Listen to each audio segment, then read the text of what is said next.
So to say that's fake news is, again, it's an oxymoron. All news to some degree would have some degree of subjectivity to it, would have some degree of... But these are the people saying kill Donald Trump. News is not pure. It's not a pure... it comes out... It's all propaganda. Whole cloth and pure. News has, in many times, has errors in it. You try to do the best that you can. But to say it's fake news is just saying we don't want any news. We don't want any That's right. news. They're introducing the idea that... We want propaganda. We want only propaganda. It comes from one source. And if you don't report what we say, it's like Britain, where we do most of our shows, has become a totalitarian propaganda state, where the state is now dictating everything that comes out in any major news source. We're constantly harassed, as I was saying yesterday, by Ofcom, the regulator, who gets actually into our face and says, gives us scripts. The UK regulator gives us scripts to read on our show, and then they accuse us of propaganda. The regulator gives us scripts that are detailing our position on energy companies in the UK. That's state-sponsored propaganda.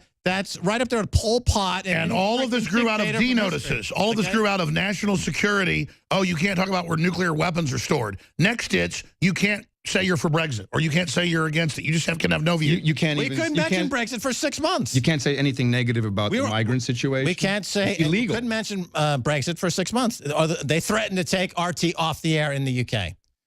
And that's what the regulator said, okay? And that's the kind of restrictions we deal with. There's no free speech in the UK. The UK is pretty high up on the global free speech index. And by the way, they want a law passed here the same as England that, quote, if something's foreign media while they invite it in, and then you're an American on that international platform, everything's global, then you can't ever make comments about anything domestic. Well, how are you supposed to do the news then?